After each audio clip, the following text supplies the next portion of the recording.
평양 중심부 특수연구소에서 8년간 근무했던 저는 절대 알려져선 안 될 실험들을 목격했습니다. 동료들이 하나둘 사라지기 시작했고 저 역시 위험에 처했습니다. 목숨을 걸고 문서를 품에 안은 채 탈출을 결심했습니다. 이것은 제가 직접 겪은 이야기입니다. 평양 중심부에 있는 그 건물의 정체를 아는 사람은 많지 않았다. 겉으로는 평범한 국가과학원 산하연구소였지만 지하 3층부터는 완전히 다른 세계였다. 그곳에서 8년을 보냈고 결국 모든 것을 버리고 도망쳐야 했다. 이것은 내가 목격한 진실이다. 김일성 종합대학 화학과를 수석으로 졸업한 나는 23살에 국가과학원 산하특수연구소 배치 통지를 받았다. 평양 중심부 어딘가에 있다는 그 연구소는 학교에서도 소문으로만 떠돌던 곳이었고 배치받은 학생은 매년 전국에서 서너 명에 불과했다. 통지서를 받던 날 아버지는 내 어깨를 두드리며 자랑스럽다고 말했지만 어머니의 눈빛에는 묘한 불안이 스쳐 지나갔다. 나는 그때 그 불안의 의미를 알지 못했고 오직 국가에 이바지할 수 있다는 자부심으로 가득 차 있었다. 첫 출근일 아침 7시 지정된 장소에서 검은색 승용차가 나를 태웠다. 차창은 모두 가려져 있었고 운전사는 단 한마디도 하지 않았다. 30분쯤 달렸을까 차가 멈춘 곳은 평범해 보이는 5층짜리 회색 건물 앞이었다. 안내원이 나를 2층 회의실로 데려갔고 거기서 나는 10명 남짓한 동기들을 만났다. 모두 나처럼 20대 초반이었고 긴장한 얼굴로 서로를 살피고 있었다. 우리는 그날 하루 종일 보안 교육을 받았는데 강조되는 내용은 단 하나였다. 이곳에서 보고 듣는 모든 것은 국가 최고 기밀이며 그 어떤 경우에도 외부에 누설해서는 안 된다는 것이었다. 교육이 끝난 오후 4시, 우리는 처음으로 지하로 내려갔다. 엘리베이터는 지상 5층과 지하 5층 버튼만 있었고 지하로 내려갈 때마다 카드키와 지문 인식, 홍채 인식을 거쳐야 했다. 지하 1층은 일반 실험실처럼 보였지만 지하 2층부터는 분위기가 확연히 달랐다. 복도에는 무장 경비가 서 있었고 각 구역마다 2중 3중의 보안문이 설치되어 있었다. 내가 배치받은 곳은 지하 3층 생화학연구실이었는데 들어서는 순간 코를 찌르는 화학약품 냄새와 함께 낮게 윙윙거리는 기계 소리가 귓속을 파고들었다. 실험대 위에는 내가 대학에서 한 번도 본 적 없는 장비들이 빼곡히 놓여 있었고 벽면 전체를 차지한 냉장 보관함에는 수백 개의 샘플 용기가 정렬되어 있었다. 선임 연구원 박성철 동무가 나를 맞이했다.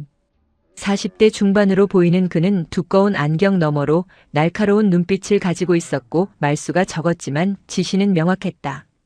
첫 일주일간 나는 주로 선임 연구원들의 실험을 보조하며 연구소의 체계를 익혔다. 실험 내용 자체는 표면적으로는 농업 생산성 향상을 위한 생화학 연구처럼 보였지만 가끔 오가는 대화 속에서 이상한 단어들이 튀어나왔다.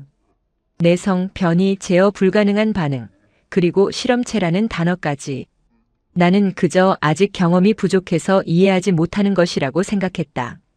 2주일째 되던 날 밤 11시, 나는 처음으로 야간 실험에 투입되었다. 지하 3층은 낮보다 더 조용했고 형광등 불빛만이 차갑게 공간을 밝히고 있었다.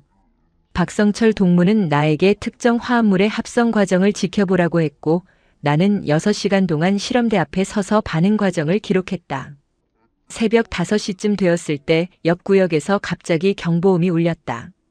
붉은 불빛이 복도를 가득 채웠고 방호복을 입은 사람들이 급히 뛰어갔다. 박성철 동무는 내게 절대 자리를 뜨지 말라고 신신당부하며 그쪽으로 사라졌다. 나는 혼자 남아 심장이 터질 듯 뛰는 것을 느끼며 실험대를 붙잡고 서 있었다. 30분쯤 지났을까 경보가 멈추고 복도에 다시 정적이 찾아왔지만 그날 밤 무슨 일이 있었는지 아무도 말해주지 않았다. 그렇게 나의 첫 달이 지나갔고 나는 점차 이곳의 리듬에 적응해갔다. 출근은 항상 7시였고 퇴근은 불규칙했다. 때로는 오후 6시에 끝나기도 했지만 어떤 날은 다음 날 새벽까지 실험실을 지켜야 했다. 연구원들 사이의 대화는 최소한으로 제한되었고 점심시간에도 각자 배식받은 식판을 들고 자기 자리로 돌아가 조용히 먹었다. 나는 서서히 깨닫기 시작했다. 이곳은 내가 상상했던 영광스러운 과학 연구의 전당이 아니라 뭔가 깊숙이 감춰진 비밀을 다루는 곳이라는 것을. 하지만 그때는 아직 그 비밀의 본질이 무엇인지, 그리고 그것이 내 인생을 어떻게 바꿀지 전혀 알지 못했다. 3개월이 지나자 나는 더 깊은 곳으로 들어갈 수 있는 권한을 받았다. 지하 4층 출입증이 발급된 날, 박성철 동무는 내게 간단히 말했다. 국가가 너를 신뢰한다는 뜻이니 그 신뢰를 저버리지 말라고.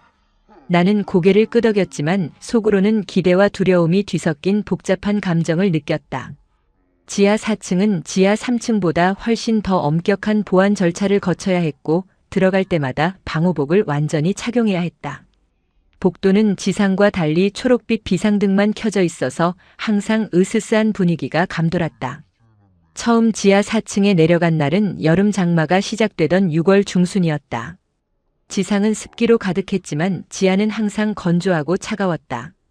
에어컨 바람이 끊임없이 불어와 피부가 따가울 정도였고 방호복 안에서도 한기가 느껴졌다. 지하 4층의 실험실들은 지하 3층보다 규모가 작았지만 각 방마다 더 정교한 장비들이 갖춰져 있었다. 내가 주로 배치받은 곳은 4-3 구역이라 불리는 실험실이었는데 여기서는 특수 미생물 배양과 관찰이 이루어졌다. 현미경으로 들여다본 미생물들은 내가 대학에서 배운 어떤 것과도 달랐고 배양 속도도 비정상적으로 빨랐다. 어느 날 오후 3시쯤 나는 새로운 샘플을 받아 배양 접시에 옮기는 작업을 하고 있었다. 샘플 라벨에는 숫자 코드만 적혀 있었고 출처에 대한 정보는 전혀 없었다. 피펫으로 조심스럽게 액체를 옮기는데 옆에서 지켜보던 선임 연구원 리명희 동무가 낮은 목소리로 말했다. 이 샘플이 얼마나 귀한 것인지 아느냐고. 나는 고개를 저었고 그녀는 잠시 망설이다가 입을 열었다. 이것은 특별한 실험체에서 직접 채취한 것이며 일주일에 한두 번만 공급된다고 했다. 나는 실험체가 무엇이냐고 물으려다가 참았다. 이곳에서는 필요 이상의 질문을 하지 않는 것이 불문율이었기 때문이다. 그날 밤 10시 야간 실험을 마치고 나오는 길에 나는 복도 끝에서 이상한 소리를 들었다. 낮게 울리는 듯한 사람의 신음 같기도 하고 기계음 같기도 한 그 소리는 지하 5층 쪽에서 들려왔다. 나는 멈춰서서 귀를 기울였다. 지하 5층은 우리 같은 일반 연구원들은 절대 출입할 수 없는 곳이었고 그곳에 무엇이 있는지는 아무도 말해주지 않았다. 소리는 2-3분 정도 계속되다가 갑자기 멈췄다. 나는 등줄기에 식은땀이 흐르는 것을 느끼며 서둘러 엘리베이터로 향했다. 경비가 나를 보며 빨리 올라가라는 듯이 턱짓을 했고 나는 고개를 숙이고 황급히 지상으로 올라갔다. 4층에서 근무한 지 한 달쯤 되었을 때 나는 처음으로 연구보고서 작성에 참여하게 되었다. 박성철 동무가 내게 건넨 파일에는 지난 3개월간의 실험 데이터가 담겨 있었다. 데이터를 정리하다가 나는 이상한 점을 발견했다. 실험 성공률이 비정상적으로 높았고 어떤 결과들은 현대 과학 이론으로는 설명이 불가능했다. 예를 들어 특정 화합물이 인체 세포와 반응했을 때 나타나는 변이 속도가 일반적인 경우보다 수십 배 빨랐다. 나는 이것이 실험 오류가 아닐까 조심스럽게 물었지만 박성철 동무는 그저 데이터를 있는 그대로 정리하라고만 했다. 그해 여름 내내 나는 점점 더 많은 의문을 품게 되었다. 왜 우리는 이런 실험을 하는가? 이 연구의 최종 목적은 무엇인가? 그리고 지하 5층에는 정말 무엇이 있는가? 하지만 이런 질문들을 입 밖에 낼 수는 없었다. 다만 나는 밤마다 숙소로 돌아가면 작은 수첩에 그날 본 것들을 간단히 기록했다. 날짜, 실험 번호, 특이 사항 같은 것들이었다. 왜 그런 기록을 남겼는지 나도 정확히 알 수 없었지만 뭔가를 남겨야 한다는 본능적인 충동을 느꼈다. 그 수첩은 훗날 내가 탈출할 때 함께 가져온 유일한 증거가 되었다. 8월 말 연구소에 긴급회의가 소집되었다. 모든 연구원들이 지상 2층 대회의실에 모였는데 평소와 달리 군복을 입은 고위 간부들이 앞줄에 앉아 있었다. 연구소 소장이 단상에 올라 1시간가량 연설을 했다. 내용의 핵심은 우리가 하는 연구가 조국의 안전과 직결된 국가 최고 기밀 프로젝트이며 절대적인 충성과 헌신이 필요하다는 것이었다.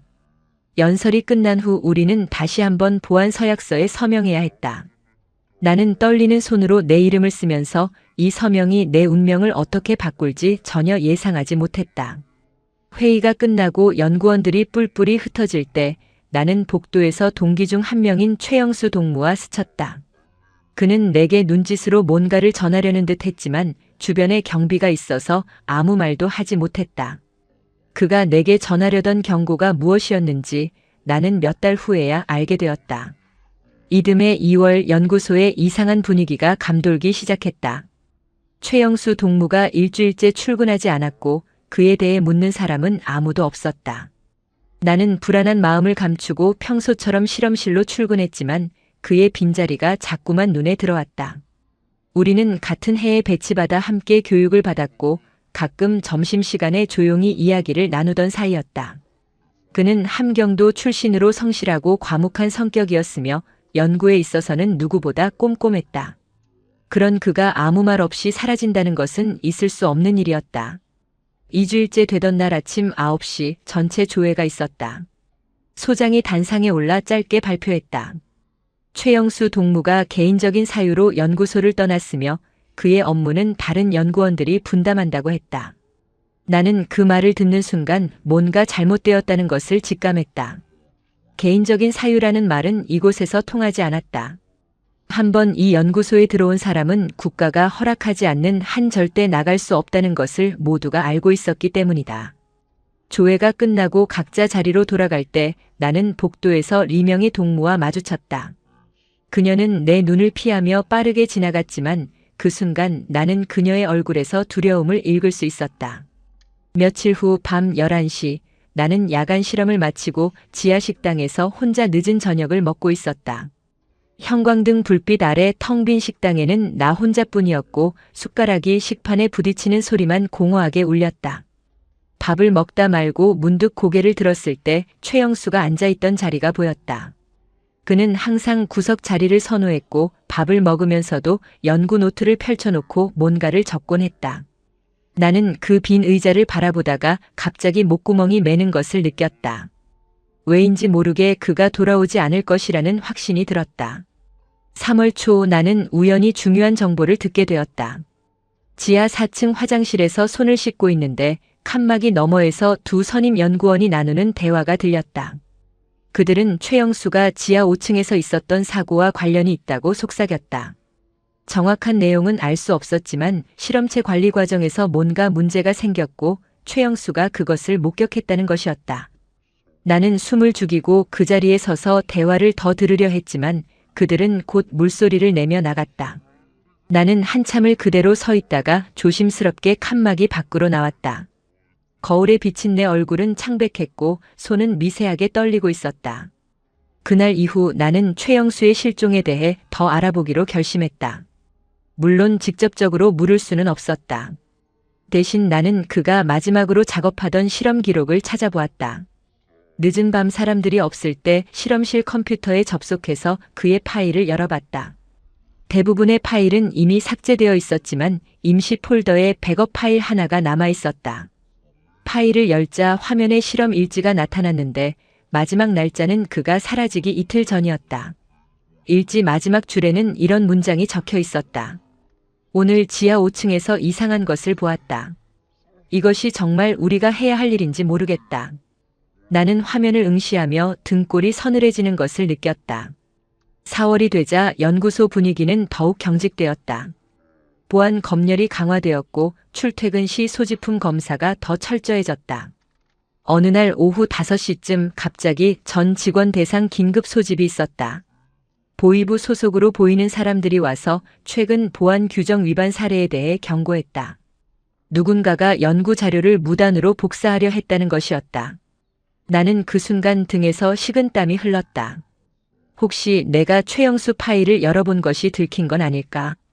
하지만 보위부 사람들은 구체적인 이름을 언급하지 않았고 다만 앞으로 더 철저히 감시하겠다고 경고했다.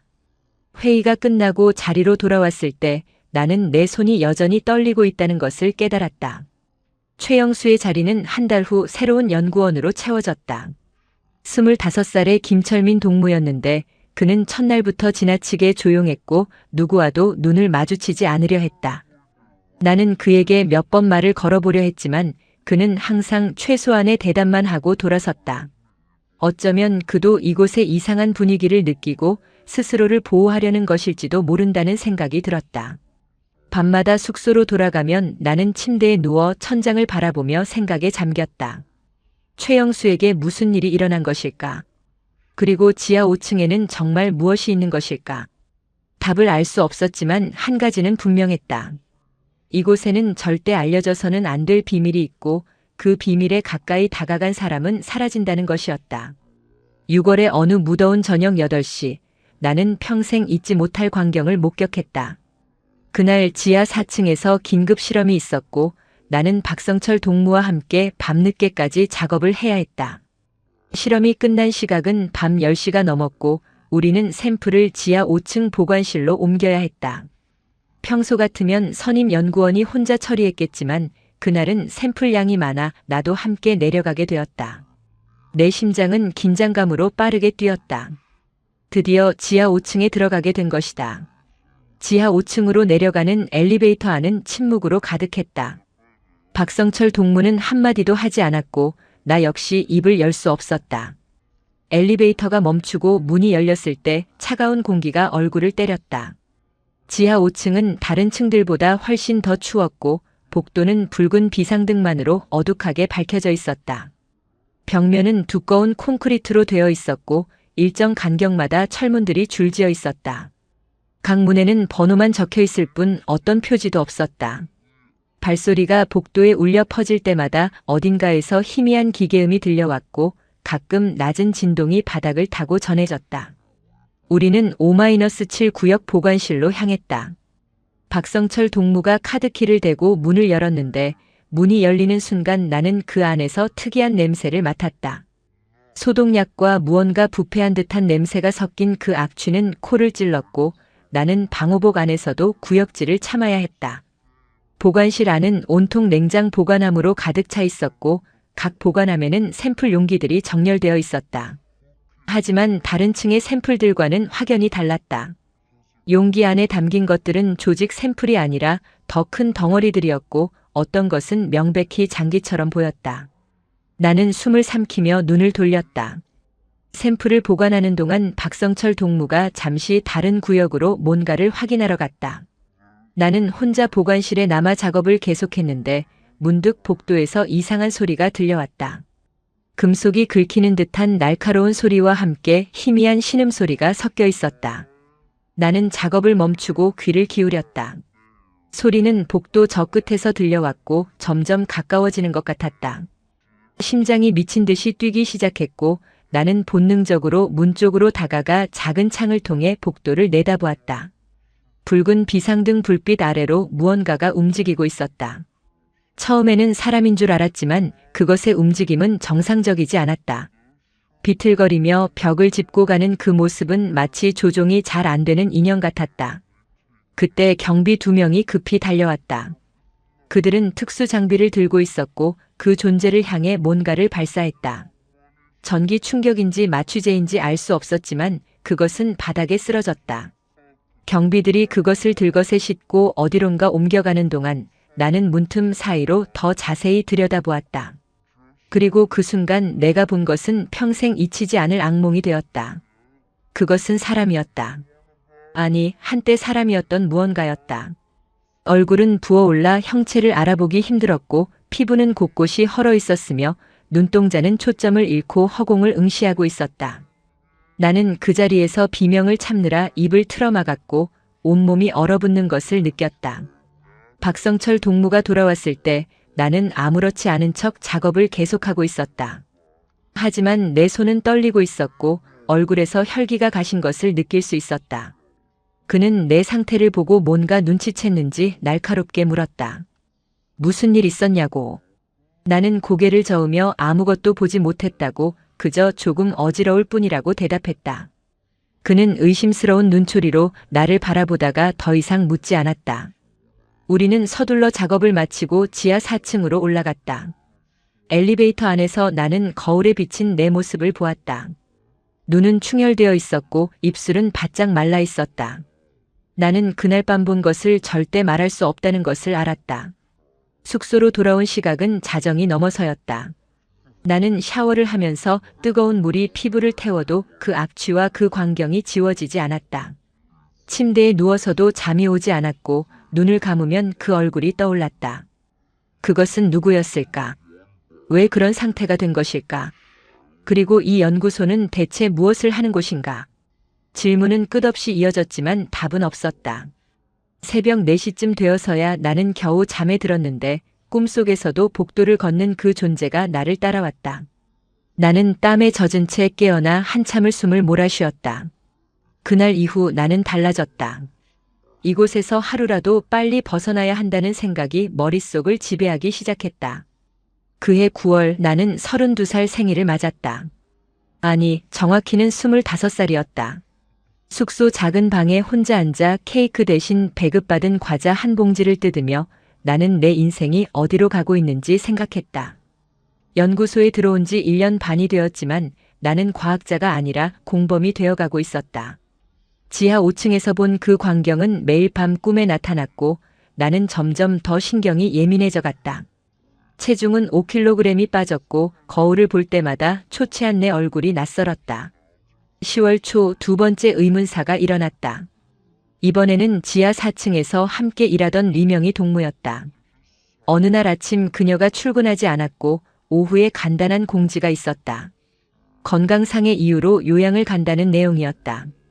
하지만 전날까지 멀쩡했던 그녀가 갑자기 요양을 간다는 말을 믿는 사람은 아무도 없었다. 나는 점심시간에 화장실에서 다른 연구원이 나누는 대화를 또 엿듣게 되었다. 리명희가 최근 보이부 조사를 받았다는 것이었다. 그녀가 연구 자료를 외부에 유출하려 했다는 혐의였다. 진실이 무엇이든 그녀 역시 돌아오지 않을 것이 분명했다.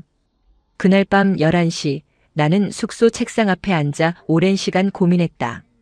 내 앞에는 두 가지 길이 있었다. 하나는 계속 이곳에 남아 모른 척하며 살아가는 것이었고 다른 하나는 모든 것을 버리고 도망치는 것이었다. 첫 번째 길을 선택하면 안전하지만 내 영혼은 서서히 죽어갈 것이었다. 두 번째 길을 선택하면 목숨을 걸어야 하지만 적어도 인간으로 살 수 있을 것이었다. 나는 책상 서랍을 열어 그동안 모아둔 수첩을 꺼냈다. 1년 반 동안 기록한 실험 내용, 이상한 사건들, 의문스러운 점들이 빼곡히 적혀 있었다. 이것은 증거였다. 이 연구소에서 벌어지는 일들이 얼마나 끔찍한지 보여주는 증거였다. 결심은 그날 밤에 섰다. 나는 이곳을 떠나기로 했다. 하지만 단순히 도망치는 것이 아니라 이 증거들을 가지고 나가서 세상에 알리기로 했다. 물론 그것이 얼마나 위험한 일인지 잘 알고 있었다. 연구소를 무단으로 이탈하는 것만으로도 반역죄에 해당했고 기밀 자료를 소지하고 탈출한다면 사형감이었다. 하지만 나는 더 이상 이곳에 남아있을 수 없었다. 매일 밤 지하 5층의 그 얼굴이 나를 괴롭혔고 최영수와 리명희의 빈자리가 내 양심을 짓눌렀다. 나는 조용히 책상 서랍을 닫고 침대에 누웠다. 잠은 오지 않았지만 마음속 어딘가에서는 안도감이 느껴졌다. 적어도 결정을 내렸다는 것만으로도. 다음 날부터 나는 조심스럽게 준비를 시작했다. 우선 숙소에서 가장 필수적인 물건들만 골라 작은 배낭 하나에 정리했다. 옷 2벌, 약간의 돈, 그리고 수첩. 그 외에는 아무것도 가져갈 수 없었다. 짐이 많으면 의심받기 쉬웠고 도망칠 때 움직임이 둔해질 것이었다. 나는 또한 평소보다 더 모범적으로 행동하려 노력했다. 지각하지 않고 실험에 집중하고 불필요한 질문을 하지 않았다. 주변 사람들에게 어떤 의심도 사지 않는 것이 중요했다. 밤마다 나는 탈출 경로를 머릿속으로 시뮬레이션했다. 연구소를 빠져나가는 방법, 평양 시내를 벗어나는 경로, 국경까지 가는 길. 모든 것이 불확실했지만 계획을 세우는 것만으로도 희망을 느낄 수 있었다. 11월 중순 기회가 왔다. 연구소에서 전국과학학술대회 참가자를 선발한다는 공지가 붙었다. 대회는 함흥에서 열릴 예정이었고 선발된 연구원은 사흘간 외부 출장을 갈 수 있었다. 나는 즉시 지원서를 제출했다. 평소 실적이 좋았던 덕분에 나는 쉽게 선발되었다. 출장 허가가 나온 날 밤 나는 조용히 방에 앉아 계획을 수정했다. 함흥은 평양보다 국경에 가까웠다. 대회가 끝난 후 돌아오는 길에 기회를 잡으면 될 것이었다. 물론 위험도 컸다. 출장 중에는 감시가 더 삼엄했고 행방이 묘연해지면 즉시 수색에 들어갈 것이었다. 하지만 이것이 내가 가진 유일한 기회였다. 12월 첫째 주 출장 날짜가 확정되었다. 나는 배낭을 챙기며 마지막으로 숙소를 둘러보았다. 1년 반을 살았던 이 작은 방, 차가운 시멘트 벽과 낡은 침대, 삐걱거리는 책상. 이곳에서의 기억은 대부분 고통스러웠지만 그래도 어떤 면에서는 내 젊음의 일부였다. 나는 창문을 통해 바깥을 내다보았다. 겨울이 다가오고 있었고 하늘은 잿빛으로 흐렸다. 차가운 바람이 창틈으로 스며들어 목덜미를 스쳤다. 나는 배낭을 메고 방을 나서며 뒤돌아보지 않았다. 돌아본다면 용기가 꺾일 것 같았다. 복도를 걸어나가며 나는 속으로 다짐했다. 이번이 마지막이다. 살아서 이곳을 벗어나든 죽어서 벗어나든 나는 다시는 이 건물로 돌아오지 않을 것이다. 12월 셋째 주 월요일 아침 6시 나는 평양역에 도착했다. 함흥행 열차는 7시에 출발 예정이었고 연구소에서 파견된 우리 일행은 총 5명이었다. 박성철 동무를 포함한 선임 연구원 2명과 나를 포함한 젊은 연구원 3명이었다. 역 대합실은 새벽 추위에도 사람들로 붐볐고 석탄 난로에서 피어오르는 연기가 천장에 가득했다. 나는 배낭을 꼭 껴안고 구석 벤치에 앉아 주변을 살폈다. 보안원들이 곳곳에 서 있었고 여행 허가증을 검사하는 모습이 보였다. 내 허가증은 정식으로 발급받은 것이었지만 그래도 가슴이 두근거렸다. 열차가 도착하고 우리는 3등 칸에 올랐다. 낡은 좌석에서는 먼지 냄새가 났고 창문 틈새로는 찬바람이 스며들었다. 나는 창가 자리에 앉아 배낭을 무릎 위에 올려놓았다. 안에는 수첩과 몇 장의 문서 복사본이 들어있었다. 지난 한 달 동안 조금씩 복사해둔 것들이었는데 각 장마다 연구소에서 진행되는 실험의 본질을 보여주는 내용이 담겨 있었다. 만약 검문 중에 발각된다면 즉시 체포될 것이었다. 나는 창밖을 내다보며 깊은 숨을 쉬었다. 열차가 천천히 움직이기 시작했고 평양의 건물들이 뒤로 물러났다. 눈이 내리기 시작했고 하얀 눈송이들이 창에 부딪혀 녹아내렸다. 함흥까지는 6시간이 걸렸다. 열차 안은 추웠고 사람들은 두꺼운 외투를 껴입고 옹기종기 모여 앉아 있었다. 나는 대부분의 시간을 창밖 풍경을 보며 보냈다. 눈 덮인 들판, 얼어붙은 강, 멀리 보이는 산맥. 이 모든 것이 내가 태어나고 자란 땅이었지만 이제는 탈출해야 할 감옥처럼 느껴졌다. 중간에 몇 번 역에 정차할 때마다 보안원들이 올라와 승객들을 검사했다. 우리는 연구소 신분증을 보여줬고 큰 문제 없이 통과했다. 하지만 매번 검사를 받을 때마다 내 등에는 식은땀이 흘렀다. 오후 1시쯤 함흥에 도착했다. 역에서 내리자 차가운 바람이 얼굴을 때렸다. 함흥은 평양보다 더 추웠고 하늘은 낯빛으로 무겁게 드리워져 있었다. 우리는 숙소로 지정된 과학자 합숙소로 향했다. 낡은 3층짜리 건물이었는데 난방이 제대로 되지 않아 복도에서도 입김이 나왔다. 내가 배정받은 방은 2층 끝방이었고 철제 침대 2개와 작은 책상 하나가 전부였다. 룸메이트는 다른 연구소에서 온 비슷한 나이의 여성 연구원이었는데 그녀는 말이 없었고 나 역시 대화를 시도하지 않았다. 나는 배낭을 침대 밑에 숨기고 잠시 누워 천장을 바라보았다. 학술 대회는 다음 날부터 이틀간 진행되었다. 함흥과학기술대학 대강당에서 열린 대회에는 전국에서 모인 연구원들이 참석했다. 나는 첫날 오전에 짧은 발표를 했는데 내용은 연구소에서 승인받은 범위 내의 일반적인 생화학 연구 결과였다. 실제로 우리가 하는 일에 대해서는 단 한마디도 할 수 없었다.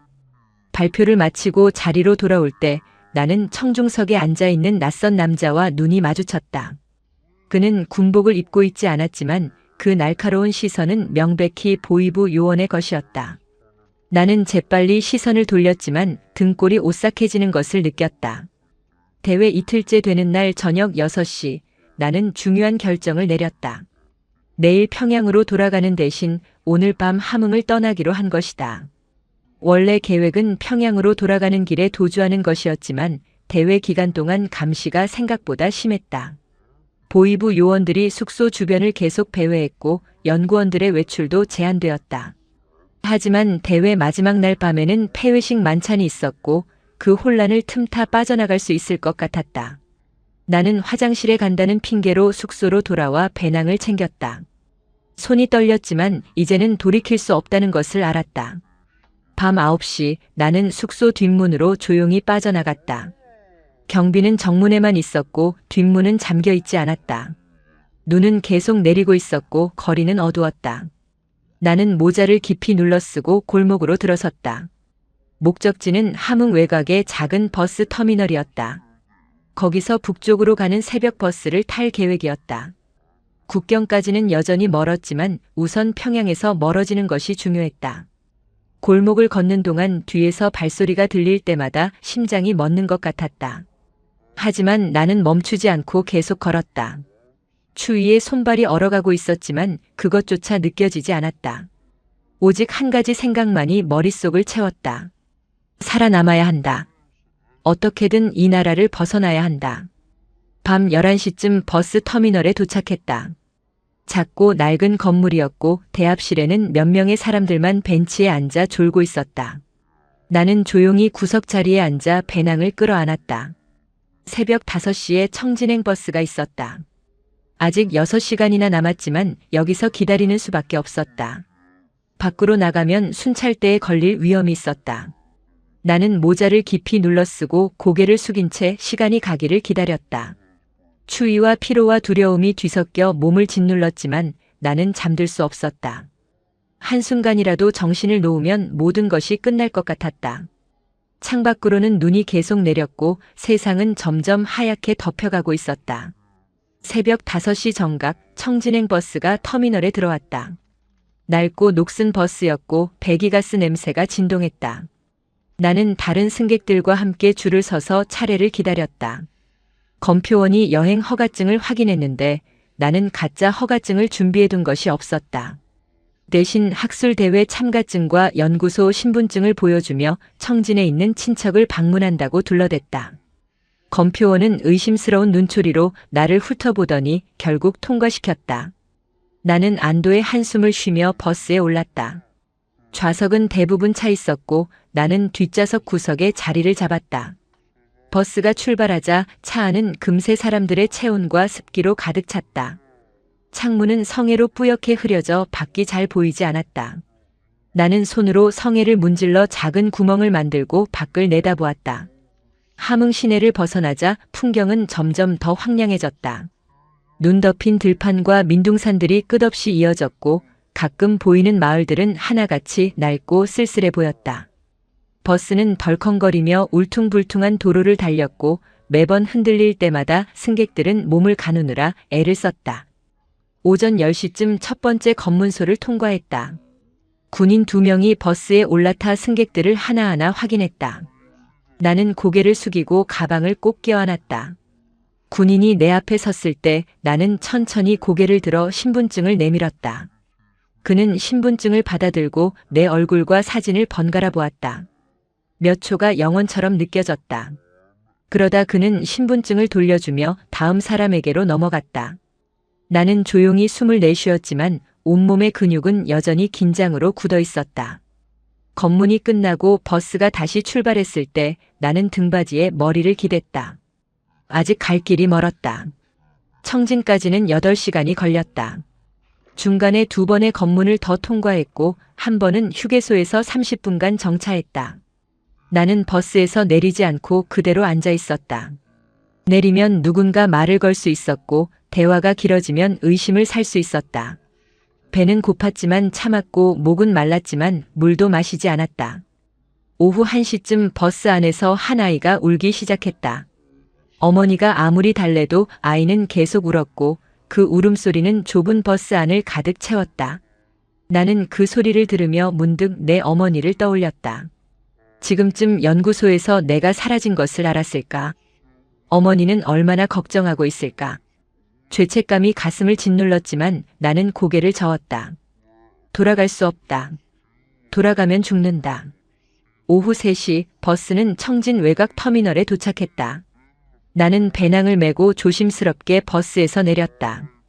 청진은 함흥보다 더 북쪽에 있었고 추위도 더 혹독했다. 바람이 얼굴을 때릴 때마다 살이 애는 것 같았다. 나는 터미널을 빠져나와 시내로 향했다. 청진에서 국경까지는 아직도 100km 이상 남아 있었다.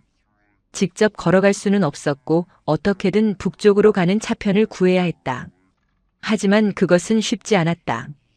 국경 지역으로 가는 교통편은 제한되어 있었고 허가증 없이는 접근조차 어려웠다. 나는 시장 근처의 작은 여인숙을 찾아 들어갔다. 낡은 2층 건물이었고 주인 아주머니는 나를 보더니 돈부터 요구했다. 나는 가지고 있던 돈 중 일부를 내밀며 하룻밤만 묵겠다고 했다. 방은 좁고 추웠지만 적어도 밖보다는 나았다. 나는 배낭을 내려놓고 침대에 앉았다. 창밖으로는 시장 거리가 보였고 사람들이 오가는 모습이 희미하게 보였다. 나는 수첩을 꺼내 오늘까지의 경로를 간단히 적었다. 평양에서 함흥, 함흥에서 청진. 다음은 국경이었다. 하지만 어떻게 국경을 넘을지는 아직 막연했다. 저녁 7시쯤 나는 여인숙을 나와 시장으로 향했다. 배가 고팠고 무언가 먹어야 했다. 시장은 여전히 사람들로 붐볐고 좌판에는 온갖 물건들이 널려 있었다. 나는 작은 국수 가게에 들어가 뜨거운 국물을 주문했다. 오랜만에 먹는 따뜻한 음식이었고 국물이 목구멍을 타고 내려가자 얼어붙었던 몸이 조금 녹는 것 같았다. 국수를 먹으면서 나는 주변 사람들의 대화를 귀 기울여 들었다. 누군가 국경 쪽 이야기를 하고 있었다. 최근 단속이 심해졌다는 것, 강을 건너다 잡힌 사람들이 있다는 것. 나는 숟가락을 놓고 조용히 자리를 떴다. 더 이상 듣고 싶지 않았다. 밤 10시 나는 여인숙 방으로 돌아와 침대에 누웠다. 피로가 몰려왔지만 잠은 쉽게 오지 않았다.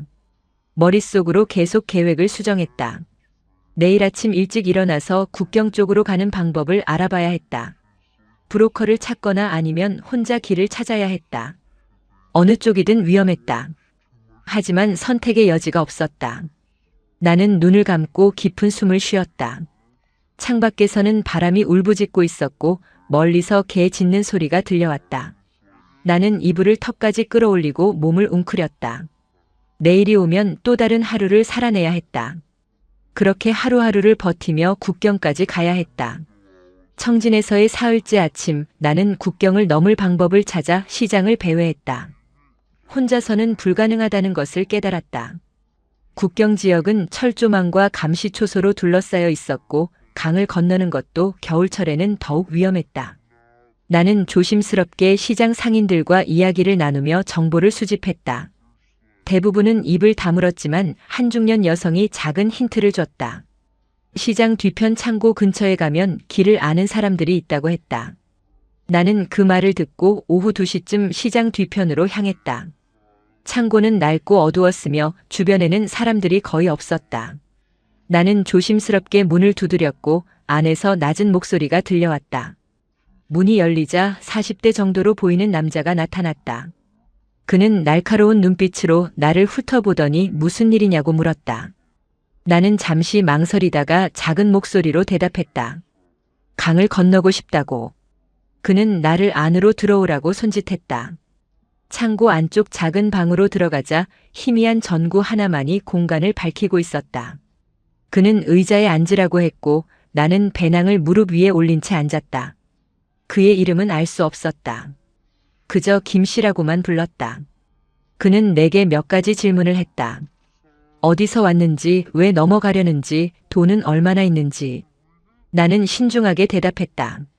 함흥에서 왔고 개인적인 사정이 있으며 돈은 충분히 있다고 했다. 물론 거짓말이었다. 내가 가진 돈은 얼마 되지 않았다. 하지만 그는 내 말을 믿는 듯 했다. 그는 담배를 꺼내 물고 불을 붙이며 말했다. 강을 건너는데 비용이 든다고. 최소 300만 원은 있어야 한다고. 나는 그 말을 듣고 가슴이 철렁 내려앉았다.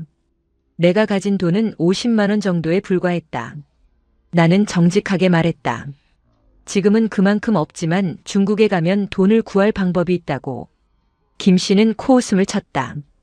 중국에 가서 돈을 구한다는 말을 믿을 사람은 없다고 했다. 하지만 나는 포기하지 않았다. 배낭에서 수첩을 꺼내 그에게 보여줬다. 이것이 무엇인지 설명하지는 않았지만 이것이 가치 있는 정보라는 것은 암시했다. 김 씨는 수첩을 대충 훑어보더니 관심 없다는 표정을 지었다. 하지만 나는 계속 설득했다. 나를 건너게 해주면 중국에서 일을 해서라도 돈을 마련해 보내겠다고. 그는 한참을 생각하더니 조건을 제시했다. 지금 가진 돈을 모두 내고 일단 강 근처까지만 데려다 주겠다고. 나머지는 내가 알아서 해야 한다고 했다.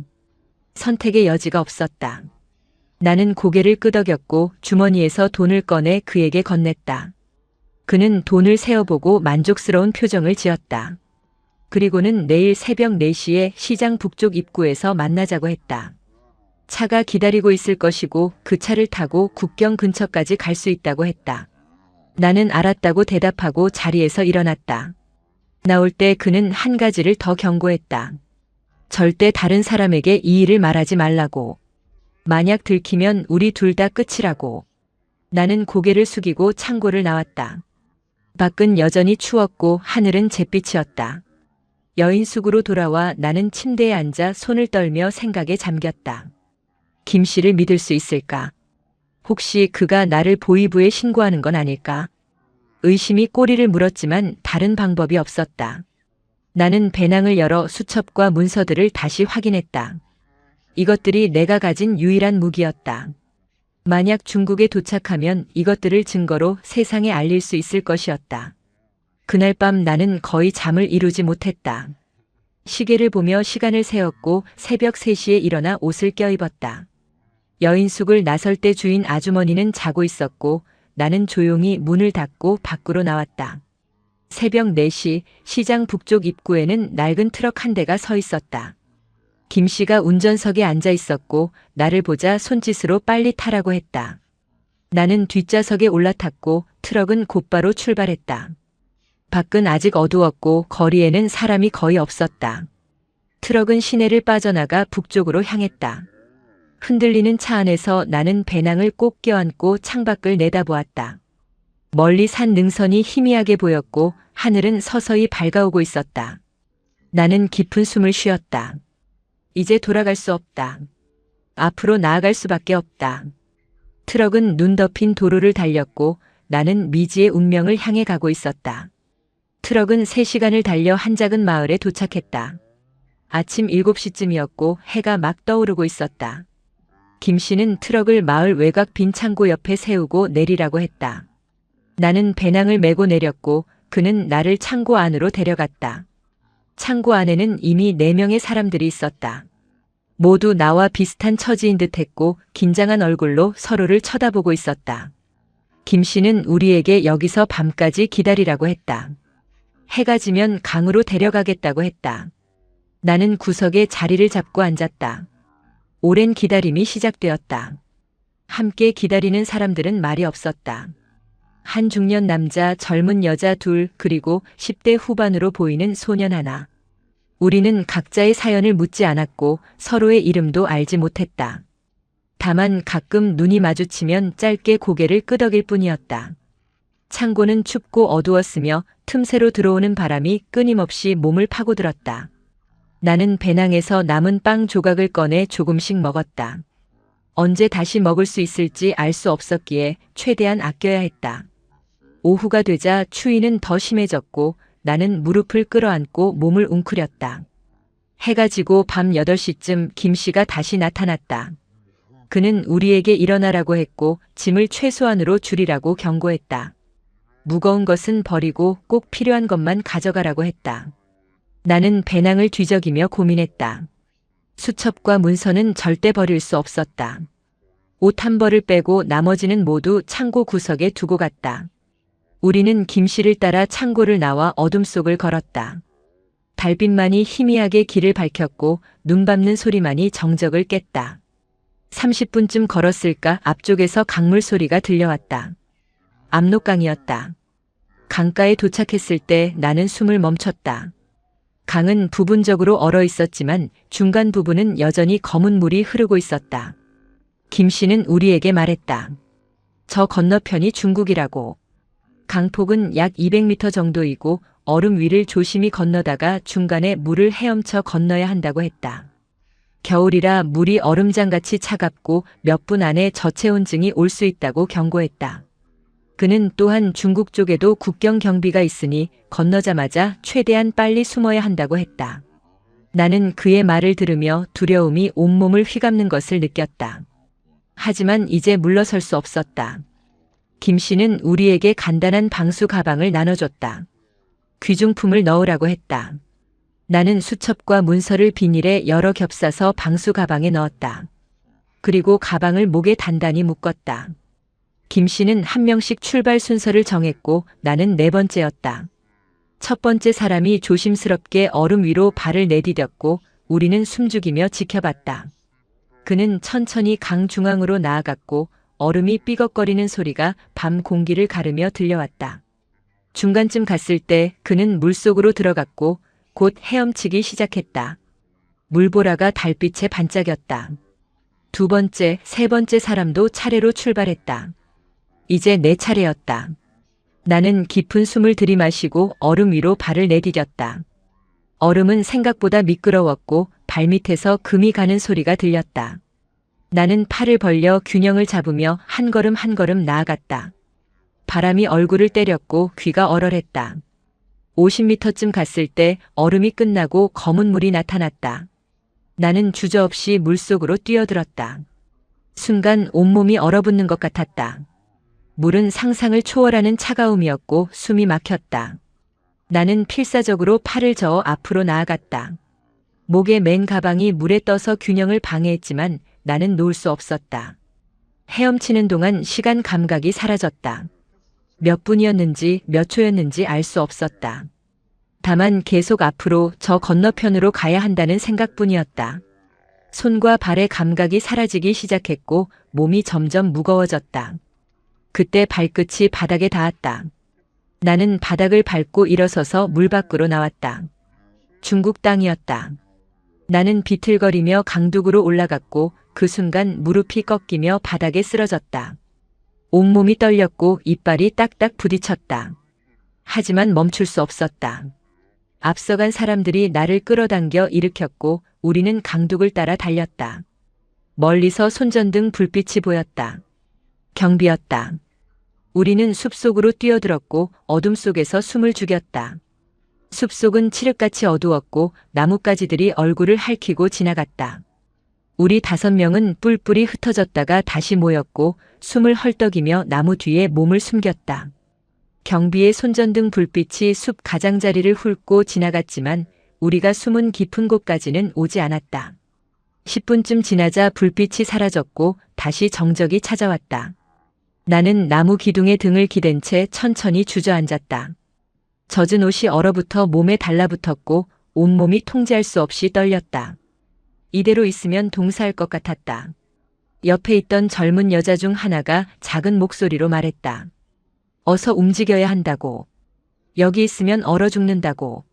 나는 고개를 끄덕였지만 몸이 말을 듣지 않았다.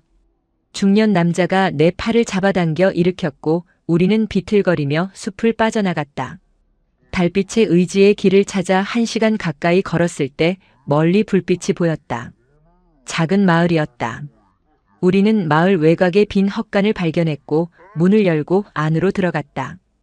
헛간 안은 밖보다 조금 따뜻했고 건초 냄새가 났다. 우리는 건초 위에 쓰러져 한참을 숨을 고르며 누워 있었다. 아무도 말을 하지 않았다. 다만 거친 숨소리만이 헛간 안을 채웠다. 나는 목에 맨 방수 가방을 풀어 안을 확인했다. 다행히 물이 들어가지 않았고 수첩과 문서는 무사했다. 나는 안도의 한숨을 쉬며 가방을 다시 닫았다. 그때 소년이 작은 목소리로 말했다. 우리 모두 살아남았다고. 강을 건넜다고. 나는 그 말을 듣고 문득 울음이 터질 것 같았지만 참았다. 아직 안전하지 않았다. 여기는 중국이었지만 우리는 여전히 불법 체류자였고 잡히면 북한으로 송환될 것이었다. 밤이 깊어갈수록 추위는 더 심해졌다. 우리는 건초를 몸 위에 덮고 서로 몸을 맞대며 체온을 나눴다. 나는 두 여자 사이에 끼어 누웠고 그들의 체온이 조금이나마 추위를 막아줬다. 하지만 젖은 옷은 여전히 얼어 있었고 발가락 감각이 없었다. 나는 손가락을 움직여 보려 했지만 제대로 움직이지 않았다. 동상 초기 증상인 것 같았다. 하지만 지금 당장 할 수 있는 일은 없었다. 그저 날이 밝기를 기다릴 뿐이었다. 새벽 5시쯤 멀리서 닭 우는 소리가 들려왔다. 마을이 깨어나기 시작한 것이었다. 중년 남자가 먼저 일어나 밖을 살폈고 우리도 하나둘 일어났다. 옷은 여전히 젖어 있었고 몸은 뻣뻣했다. 남자가 돌아와 말했다. 마을 사람들이 일어나기 전에 여기를 떠나야 한다고. 우리는 고개를 끄덕이고 헛간을 나섰다. 동쪽 하늘이 희미하게 밝아오고 있었고 차가운 새벽 공기가 폐를 찔렀다. 우리는 마을을 피해 산길로 향했다. 오전 내내 우리는 산속을 헤맸다. 길이 있는지 없는지도 불분명한 숲길을 따라 걸었고 가끔 넘어지고 부딪히며 앞으로 나아갔다. 정오쯤 되었을 때 우리는 작은 샘을 발견했다.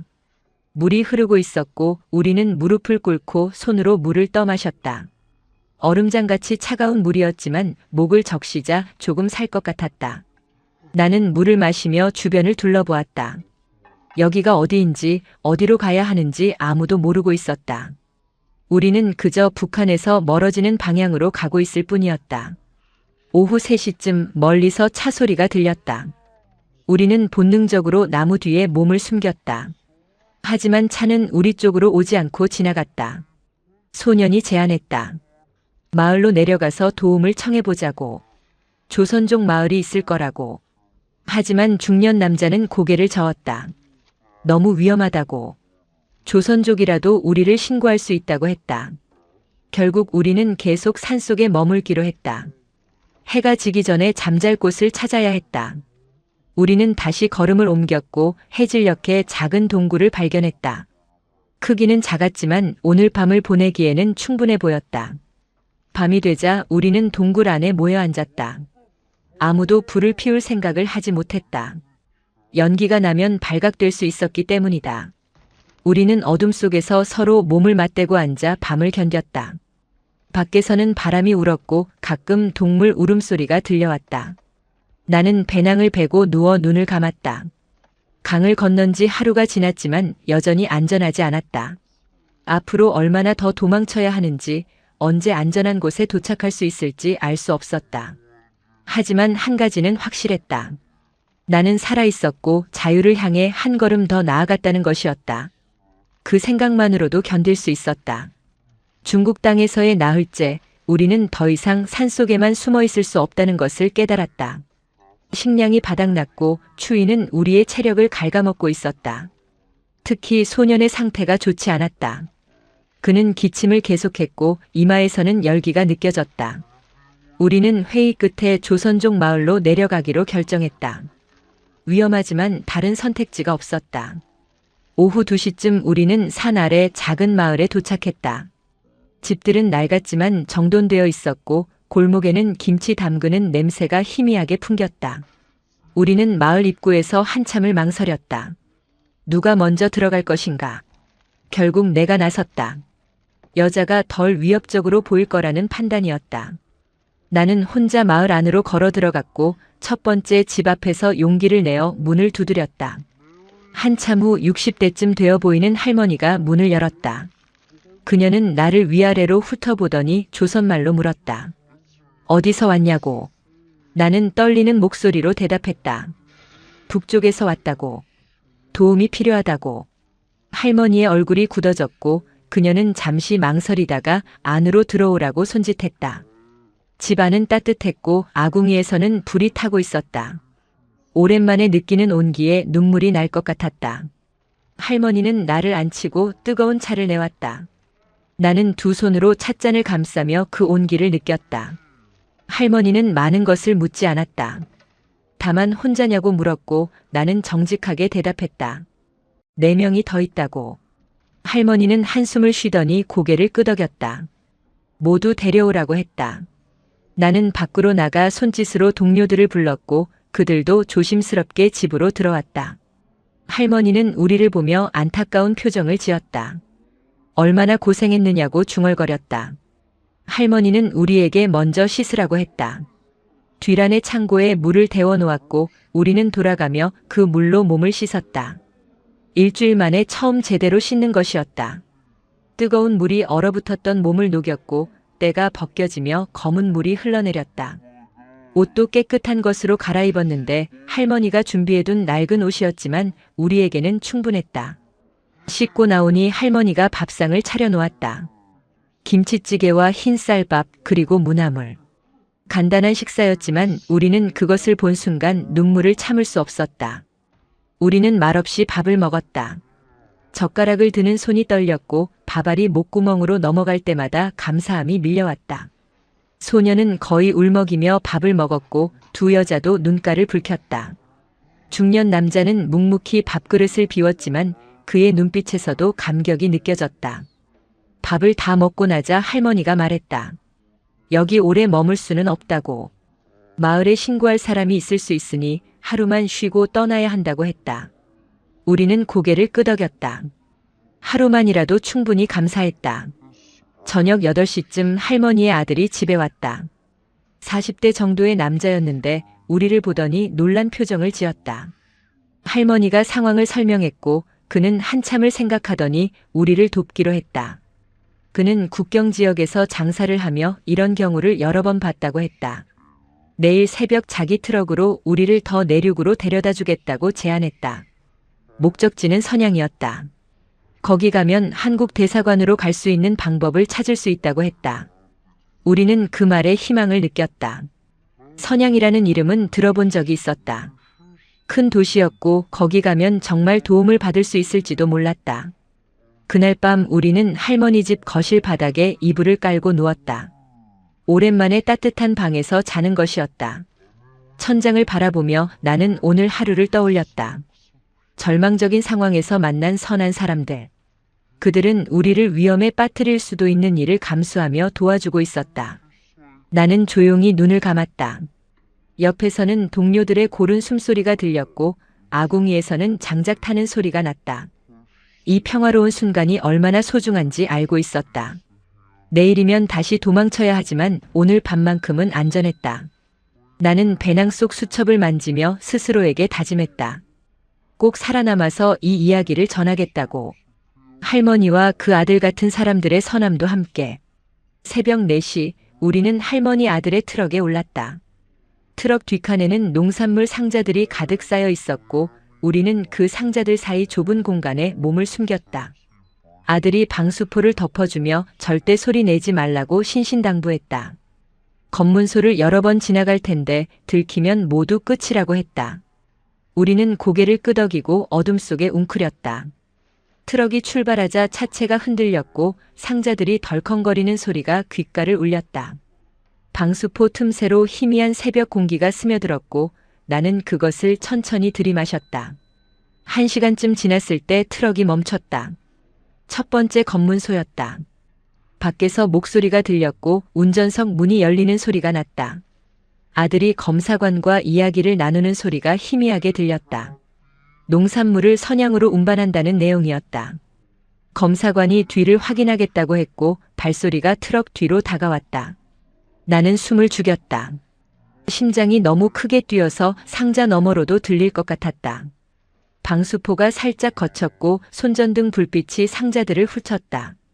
그 불빛이 내가 숨은 곳 바로 옆까지 왔다가 멈췄다. 영원처럼 느껴지는 몇 초가 지나고 방수포가 다시 덮였다. 발소리가 멀어졌고 트럭이 다시 출발했다. 오전 10시쯤 두 번째 검문이 있었고 정오쯤 세 번째 검문이 있었다. 매번 같은 과정이 반복되었고 매번 우리는 죽을 것 같은 긴장 속에서 숨을 참았다. 트럭 안은 점점 추워졌고 좁은 공간에 웅크리고 있다 보니 다리에 쥐가 났다. 하지만 움직일 수 없었다. 조금이라도 소리를 내면 발각될 수 있었다. 오후 3시쯤 트럭이 마지막으로 멈췄고 방수포가 거쳤다. 아들이 우리에게 나오라고 손짓했다. 우리는 굳은 몸을 일으켜 트럭에서 내렸다. 다리가 후들거렸고 눈앞이 어지러웠다. 하지만 우리는 해냈다. 선양에 도착한 것이다. 선양은 내가 평생 본 도시 중 가장 컸다. 평양보다 훨씬 크고 복잡했으며 자동차와 사람들로 넘쳐났다. 고층 건물들이 하늘을 찌를 듯 솟아있었고 네온 사인들이 낮에도 반짝였다. 나는 그 광경에 압도되어 한동안 멍하니 서 있었다. 아들이 우리를 도심 외곽의 조선족 밀집 지역으로 데려갔다. 좁은 골목을 지나 낡은 3층 건물 앞에 멈춰 섰고 그는 계단을 올라가 2층 문을 두드렸다. 문이 열리자 50대 여자가 나타났다. 아들이 그녀와 짧게 이야기를 나눴고 그녀는 우리를 안으로 들였다. 그 집은 탈북자들을 도와주는 비밀 쉼터였다. 좁은 방 2개에 이미 대여섯 명의 사람들이 있었고 모두 우리처럼 북한에서 넘어온 사람들이었다. 여자는 자신을 박 언니라고 소개했고 여기서 머물면서 다음 단계를 준비하라고 했다. 한국으로 가려면 선양의 한국 영사관에 접촉하거나 아니면 더 남쪽으로 내려가 제3국을 거쳐야 한다고 설명했다. 직접 영사관에 가는 것은 위험했다. 중국 공안이 주변을 감시하고 있었고 영사관 근처에서 체포되는 경우도 많았다. 더 안전한 방법은 태국이나 라오스로 가서 그곳 한국 대사관에 보호를 요청하는 것이었다. 그날 저녁 우리는 다른 탈북자들과 함께 모여 앉아 저녁을 먹었다. 박 언니가 준비한 김치찌개와 밥이었다. 식사를 하며 사람들은 각자의 이야기를 나눴다. 어떻게 넘어왔는지, 무엇을 겪었는지. 한 여자는 가족을 두고 혼자 넘어왔다고 울먹였고 한 남자는 정치범 수용소에서 탈출했다고 했다. 모두가 상처를 안고 있었고 모두가 자유를 찾아온 사람들이었다. 나는 그들의 이야기를 들으며 내가 혼자가 아니라는 것을 깨달았다. 우리는 모두 같은 배를 탄 사람들이었다. 밤 10시쯤 박 언니가 나를 따로 불렀다. 그녀는 내게 조심스럽게 물었다. 어떤 배경인지 왜 넘어왔는지. 나는 잠시 망설이다가 진실을 말하기로 했다. 평양의 연구소에서 일했다는 것, 그곳에서 끔찍한 일들을 목격했다는 것, 그리고 증거를 가지고 나왔다는 것까지. 박 언니는 놀란 표정으로 나를 바라보더니 그것이 사실이라면 매우 위험하다고 했다. 북한은 나를 찾기 위해 모든 수단을 동원할 것이고 중국에도 요원들을 보낼 것이라고 경고했다. 나는 알고 있다고 대답했다. 하지만 이것을 세상에 알려야 한다고, 그것이 내가 살아남아야 하는 이유라고 말했다. 박 언니는 한참을 생각하더니 고개를 끄덕였다. 그녀는 내게 일주일 안에 선양을 떠나야 한다고 말했다. 여기도 안전하지 않다고 했다. 그녀가 아는 루트를 통해 남쪽으로 보내주겠다고 약속했다. 목적지는 태국이었다. 거기까지 가는데 한 달 이상 걸릴 것이고 여러 번의 환승과 숨어 다니는 과정을 거쳐야 한다고 했다. 나는 두렵지만 동시에 안도했다. 적어도 계획이 있다는 것만으로도 희망이 느껴졌다. 그날 밤 나는 좁은 방 구석에 배낭을 베고 누워 천장을 바라보았다. 선양의 밤은 시끄러웠다. 차 소리, 사람들의 웃음소리, 음악소리. 그 모든 소음이 내게는 자유의 소리처럼 들렸다. 선양에서의 일주일은 긴장과 불안 속에 지나갔다. 낮에는 집 안에만 있어야 했고 밖에 나가는 것은 금지되었다. 중국 공안이 수시로 단속을 한다는 것이었다. 나는 다른 탈북자들과 함께 좁은 방에서 시간을 보냈다. 우리는 카드놀이를 하거나 조용히 책을 읽으며 시간을 때웠다. 밤이 되면 박 언니가 소식을 전해줬다. 남쪽으로 가는 경로가 준비되고 있다고, 조금만 더 기다리라고 했다. 7일째 되던 날 저녁 9시 박 언니가 우리를 불렀다. 내일 새벽 출발한다고 했다. 목적지는 광저우였고 거기서 다시 태국으로 가는 루트로 연결될 것이었다.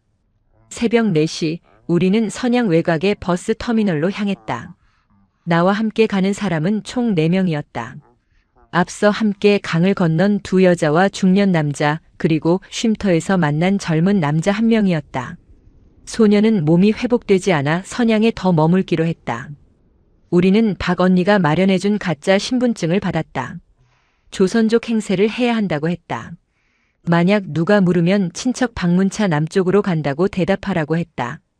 버스표도 미리 구해줬고 우리는 각자 다른 좌석에 앉도록 배치되었다. 함께 있으면 의심받기 쉽다는 이유였다. 버스는 새벽 5시에 출발했다. 광저우까지는 이틀이 걸렸다. 첫날은 종일 버스 안에서 보냈고 중간에 몇 번 휴게소에 정차했지만 나는 버스에서 내리지 않았다. 화장실도 참았고 물도 최소한만 마셨다. 창밖으로는 끝없는 평원과 작은 도시들이 스쳐 지나갔다. 중국은 정말 컸다. 하루 종일 달려도 풍경은 크게 달라지지 않았다. 저녁이 되자 버스는 작은 도시의 터미널에 멈췄고 승객들은 근처 여관에서 하룻밤을 묵게 되었다. 우리도 각자 방을 배정받았는데 나는 낯선 방에 혼자 남아 불안에 떨었다. 둘째 날 오전 8시 버스는 다시 출발했다. 점심때쯤 검문소를 지났는데 경찰이 버스에 올라와 신분증을 확인했다. 나는 떨리는 손으로 가짜 신분증을 내밀었다. 경찰은 신분증을 받아들고 내 얼굴을 번갈아 보았다. 몇 초가 지나고 그는 신분증을 돌려줬다. 나는 안도의 한숨을 쉬었지만 등에는 식은땀이 흘렀다. 오후 4시쯤 버스는 또 다른 휴게소에 정차했고 이번에는 나도 화장실에 가기 위해 내렸다. 휴게소에는 사람들이 붐볐고 나는 그 틈에 섞여 조용히 움직였다. 화장실에서 나와 손을 씻는데 옆에서 한 여자가 나를 빤히 쳐다봤다. 나는 시선을 피하고 서둘러 버스로 돌아갔다. 저녁 7시쯤 광저우에 도착했다. 거대한 도시였다. 선양보다 더 크고 화려했으며 고층 빌딩들이 하늘을 가득 채웠다. 버스에서 내리자 습한 공기가 얼굴을 감쌌다. 남쪽이라 그런지 날씨도 훨씬 따뜻했다. 박 언니가 미리 알려준 주소를 찾아 우리는 택시를 탔다. 기사에게 주소를 보여주자 그는 고개를 끄덕이고 출발했다. 30분쯤 달려 도착한 곳은 도심 외곽의 낡은 아파트 단지였다. 우리는 3층에 있는 한 집 문을 두드렸고 40대 남자가 문을 열었다. 그는 우리를 확인하고 안으로 들였다. 그 집도 쉼터였다. 하지만 선양보다 더 좁고 열악했다. 방 하나에 5-6명이 함께 지내야 했고 화장실도 하나뿐이었다. 남자는 자신을 이형이라고 소개했고 여기서 사흘만 머물면 태국으로 가는 차편을 마련해 주겠다고 했다. 하지만 비용이 든다고 했다. 1인당 100만 원이었다. 나는 그 말을 듣고 당황했다. 내게는 돈이 없었다. 이 형은 내 표정을 보고 웃으며 말했다. 걱정 말라고. 한국에 도착한 후 갚아도 된다고. 그는 이런 일을 오래 해왔고 대부분의 사람들이 나중에 돈을 갚는다고 했다. 나는 안도하며 고개를 끄덕였다. 사흘간 우리는 그 좁은 집에서 기다렸다. 낮에는 커튼을 치고 불도 켜지 않았다. 밖에서 보면 빈집처럼 보이게 하기 위해서였다. 밤에만 조심스럽게 불을 켜고 밥을 먹었다. 이 형이 근처 식당에서 음식을 사다 줬고 우리는 바닥에 둘러앉아 조용히 먹었다. 세 번째 날 밤 11시 이 형이 우리를 불렀다. 준비됐다고 했다. 내일 새벽 4시에 출발한다고. 목적지는 광저우에서 남쪽으로 더 내려간 곳이었고 거기서 미립국 브로커를 만나 베트남 국경을 넘는다고 했다. 나는 그 말을 듣고 긴장이 되었지만 동시에 한 걸음 더 자유에 가까워진다는 생각에 가슴이 뛰었다. 그날 밤 잠들기 전 나는 배낭에서 수첩을 꺼내 지금까지의 여정을 간단히 적었다. 평양, 함흥, 청진, 압록강, 선양, 광저우. 그리고 이제 베트남을 향해 간다. 매 단계마다 위험이 있었고 매번 살아남았다. 수첩을 닫으며 나는 창밖을 내다보았다. 광저우의 밤은 밝고 시끄러웠다. 불빛들이 반짝이고 차들이 쉬지 않고 지나갔다. 이 도시의 사람들은 자유롭게 살고 있었고 나는 그저 그들 사이를 몰래 지나가는 그림자에 불과했다. 하지만 언젠가는 나도 당당하게 햇빛 아래 설 수 있을 것이라고 믿었다. 그날을 위해 계속 나아가야 했다. 새벽 4시 우리는 승합차에 올라탔다. 총 9명이 한 차에 타야 했고 공간은 비좁았다. 이 형이 운전대를 잡았고 우리는 뒤에 웅크려 앉았다. 차는 광저우를 빠져나가 남쪽으로 향했다. 도로는 점점 좁아졌고 주변은 점점 더 시골 풍경으로 바뀌었다. 5시간쯤 달렸을 때 차는 작은 마을 근처에 멈췄다. 이 형이 우리를 내리게 하고 말했다. 여기서부터는 걸어야 한다고. 베트남 국경까지 약 10km이고 산길을 넘어가야 한다고 했다. 국경 수비대를 피해 몰래 넘어야 하기 때문에 밤에 이동한다고 설명했다. 우리는 마을 외곽의 빈 창고에서 해질 때까지 기다렸다. 창고 안은 더웠고 습했다. 남쪽이라 그런지 공기 자체가 무거웠고 숨 쉴 때마다 폐가 축축해지는 느낌이었다. 파리들이 윙윙거리며 날아다녔고 벽에는 이끼가 끼어 있었다. 오후 내내 우리는 말없이 앉아 있었다. 긴장감이 공기 중에 가득했고 누구도 편히 쉴 수 없었다. 저녁 7시쯤 이 형이 다른 남자 둘을 데려왔다. 국경을 넘는 일을 전문으로 하는 브로커들이었다.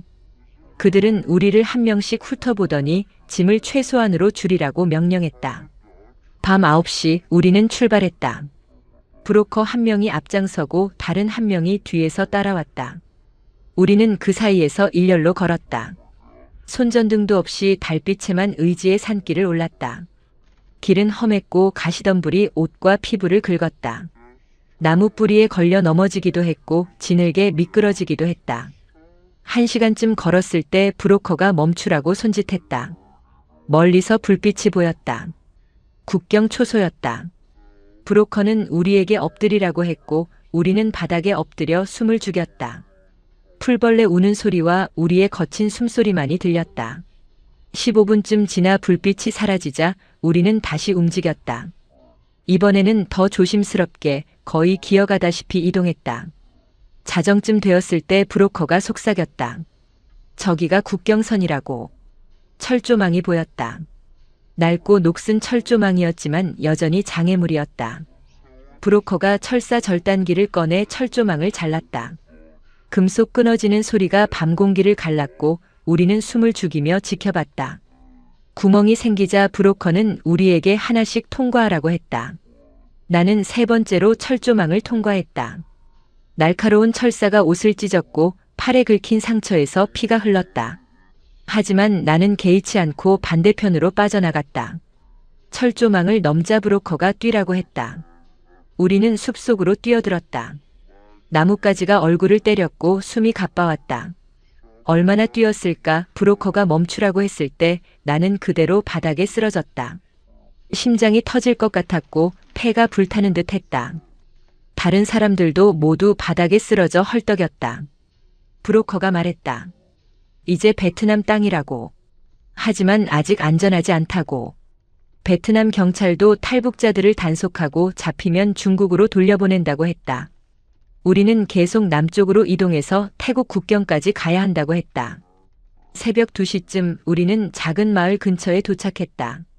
브로커가 여기서 자신들의 역할은 끝났다고 말했다. 마을에 들어가면 조선족이 운영하는 집이 있고 거기서 도움을 받을 수 있다고 했다. 그들은 우리에게 행운을 빌며 어둠 속으로 사라졌다. 우리 9명은 서로를 바라보았다. 이제 우리끼리만 남았다. 우리는 마을로 조심스럽게 들어갔고 브로커가 알려준 집을 찾았다. 문을 두드리자 50대 여자가 나왔다. 우리를 보더니 놀란 표정을 짓다가 곧 안으로 들라고 했다. 집 안에서 우리는 처음으로 안도의 한숨을 쉬었다. 여자는 우리에게 물과 간단한 음식을 내왔다. 쌀국수와 과일이었다. 우리는 허겁지겁 먹었고 그 순간만큼은 모든 고통이 잊혔다. 여자는 우리에게 이틀 정도 여기서 쉬라고 했다. 그 후에 남쪽으로 가는 방법을 알려주겠다고 약속했다. 나는 그날 밤 바닥에 누워 천장을 바라보았다. 베트남.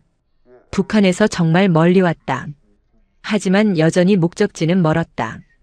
태국 그리고 한국. 아직 갈 길이 멀었지만 나는 포기하지 않을 것이었다. 팔에 상처가 욱신거렸지만 그 통증조차 살아있다는 증거였다. 나는 눈을 감고 조용히 잠에 빠져들었다. 베트남에서의 2주일은 계속된 이동의 연속이었다. 우리는 한 곳에 이틀 이상 머물지 않았다. 마을에서 마을로 집에서 집으로 옮겨 다녔고 매번 새로운 사람들이 우리를 도와줬다. 대부분은 조선족이거나 탈북자 출신이었다. 그들은 자신들도 같은 길을 걸었기에 우리의 고통을 이해했다. 우리는 주로 밤에 이동했고 낮에는 숨어 지냈다. 트럭 짐칸에 숨어 이동하기도 했고 때로는 오토바이 뒤에 타고 비포장도로를 달리기도 했다. 몸은 점점 지쳐갔지만 마음은 한국에 가까워진다는 희망으로 버텼다. 3월 20일 우리는 라오스 국경에 도착했다. 베트남과 라오스 국경은 베트남과 중국 국경보다는 느슨했다. 브로커가 국경 경비대에 뇌물을 주고 우리는 검문 없이 통과할 수 있었다. 라오스에 들어서자 풍경이 조금 달라졌다. 산이 많았고 숲은 더 울창했다. 공기는 여전히 뜨겁고 습했지만 어딘지 모르게 평화로운 느낌이 들었다. 우리는 라오스 북부의 작은 도시로 향했고 거기서 사흘을 머물렀다. 처음으로 제대로 씻을 수 있었고 깨끗한 옷으로 갈아입을 수 있었다. 라오스에서 우리를 도와준 사람은 한국계 선교사였다. 50대 남자였는데 그는 이미 수백 명의 탈북자들을 태국으로 보냈다고 했다. 그는 우리에게 희망적인 소식을 전했다. 태국까지는 이틀이면 도착할 수 있고 태국에 들어가면 바로 한국 대사관에 연락할 수 있다고 했다. 한국 대사관은 탈북자들을 보호하고 한국으로 보내주는 절차를 밟아준다고 했다. 나는 그 말을 듣고 눈물이 날 뻔했다. 정말로 끝이 보이는 것 같았다. 석 달간의 도망이 곧 끝날 것 같았다. 3월 25일 밤 10시 우리는 다시 출발했다. 이번에는 픽업 트럭 뒤에 올라탔다. 덮개가 씌워진 짐칸이었고 환기는 잘 되지 않았다. 하지만 우리는 불평하지 않았다. 이것이 마지막 여정이라는 것을 알았기 때문이다. 트럭은 밤새 달렸고 우리는 덜컹거리는 차 안에서 졸거나 서로 기대어 앉아 있었다. 새벽 5시쯤 트럭이 멈췄고 선교사가 덮개를 열었다. 우리는 내려서 주변을 둘러보았다. 강이 보였다. 메콩강이었다. 강 건너편이 태국이라고 선교사가 말했다. 강을 건너는 방법은 의외로 간단했다. 선교사가 알고 지내는 뱃사공이 작은 배를 준비해놨고 우리는 그 배에 올라탔다. 배는 낡았지만 튼튼해 보였다. 뱃사공은 말이 없었고 노를 저어 강을 건넜다. 물은 갈색이었고 흐름이 빨랐다. 강폭은 약 300m쯤 되어 보였다. 배가 중간쯤 왔을 때 나는 뒤를 돌아보았다. 북한에서 시작된 여정이 머릿속을 스쳐 지나갔다. 평양의 연구소, 함흥, 청진, 얼어붙은 압록강, 중국의 숲과 도시들, 베트남의 정글, 라오스의 산길. 모든 것이 꿈 같았다. 그리고 이제 마지막 강을 건너고 있었다. 배가 태국 쪽 강둑에 닿았다. 우리는 하나씩 내렸고 태국 땅을 밟았다. 그 순간 내 다리가 후들거렸고 나는 그대로 무릎을 꿇었다. 눈물이 쏟아져 나왔다. 참고 참았던 눈물이 한꺼번에 터져 나왔다. 옆에 있던 두 여자도 울고 있었고 중년 남자는 하늘을 보며 무언가 중얼거렸다. 우리는 살아남았다. 정말로 살아남았다. 선교사가 우리를 일으켜 세우며 말했다. 축하한다고. 이제 한국으로 갈 수 있다고. 그는 우리를 근처의 안전가옥으로 데려갔고 거기서 한국 대사관에 연락했다. 이틀 후 한국 대사관 직원이 우리를 찾아왔다. 젊은 남자 직원이었는데 그는 우리를 보자마자 반갑게 맞이했다.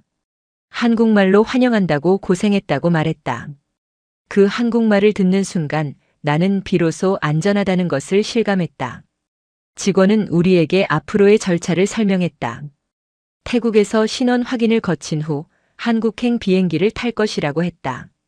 한국에 도착하면 하나원에서 적응 교육을 받고 그 후 사회에 정착하게 된다고 했다. 나는 그의 말을 들으며 고개를 끄덕였다. 마침내 꿈이 현실이 되고 있었다. 그날 밤 나는 안전가옥 방에 혼자 앉아 배낭에서 수첩을 꺼냈다. 3개월간의 여정이 빼곡히 적혀 있었다. 나는 마지막 장을 펼치고 썼다. 오늘 태국에 도착했다. 메콩강을 건넜다. 이제 한국으로 간다. 나는 살아남았다. 그리고 이 이야기를 세상에 전할 것이다. 수첩을 덮으며 나는 창밖을 내다보았다. 태국의 밤하늘에는 별이 가득했다. 북한에서 보던 별들과 같은 별들이었지만 이곳에서 보는 별은 달랐다. 자유의 하늘 아래 빛나는 별들이었다. 나는 깊은 숨을 쉬고 침대에 누웠다. 오랜만에 편안한 잠을 잘 수 있을 것 같았다. 태국 방콕의 한국 대사관 보호시설은 생각보다 단순했다. 작은 건물의 2층에 마련된 방 몇 개였고 우리 같은 탈북자들이 한국행을 기다리며 머무는 곳이었다. 내가 도착했을 때 이미 10명 정도가 머물고 있었고 모두 각자의 사연을 안고 있었다. 첫날 오후 2시쯤 나는 대사관 직원과 면담을 했다. 그는 내게 기본적인 신원 정보를 물었다. 이름, 나이, 출신 지역, 북한에서의 직업, 탈북 경로. 나는 조심스럽게 대답했다. 연구소에 대해서는 자세히 말하지 않았다. 아직 때가 아니라고 판단했다. 며칠간 나는 여러 차례 조사를 받았다.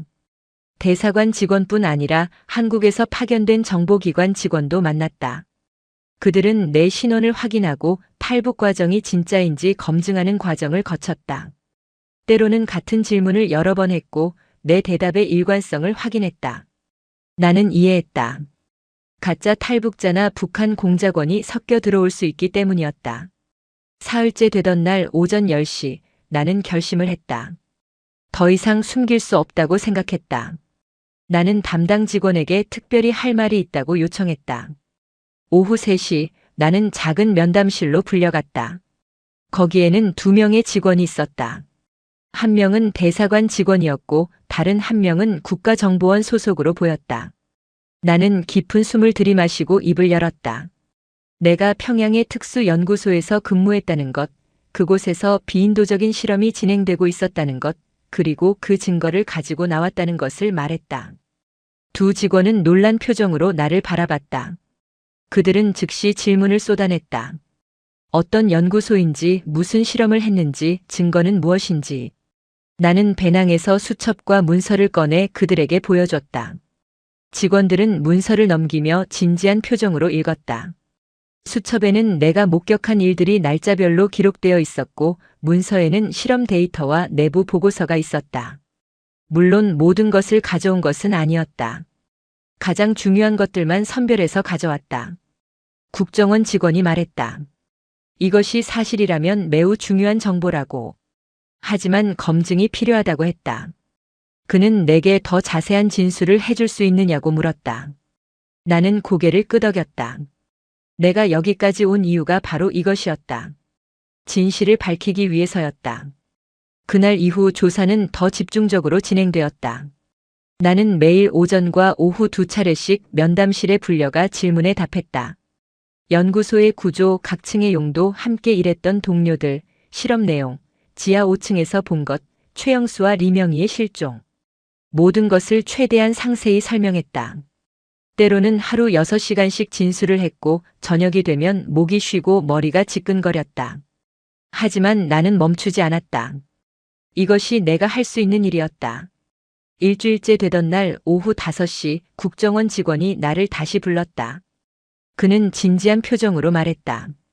내 진술과 문서가 상당 부분 검증되었다고. 다른 탈북자들의 증언과도 일치하는 부분이 있다고 했다.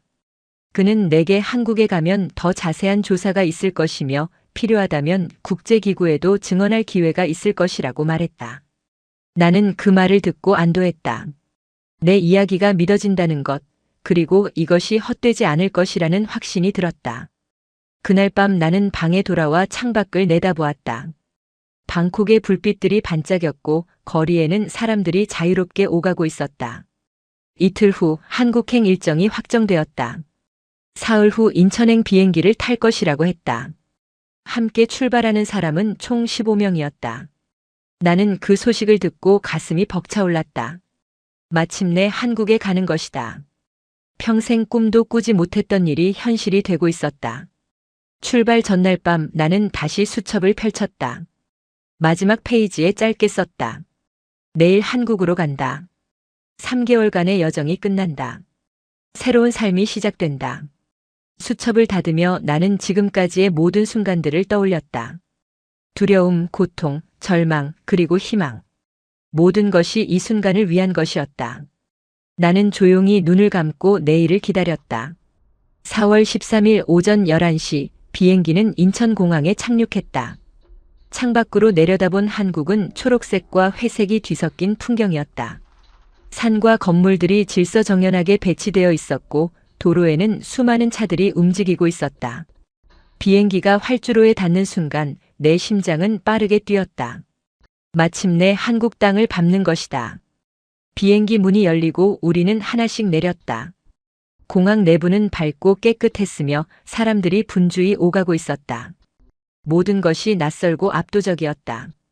우리는 일반 승객들과 분리된 통로로 안내되었다. 대사관에서 미리 연락을 받은 통일부 직원들이 우리를 기다리고 있었다. 그들은 친절하게 우리를 맞이했고 걱정하지 말라고 안심시켰다.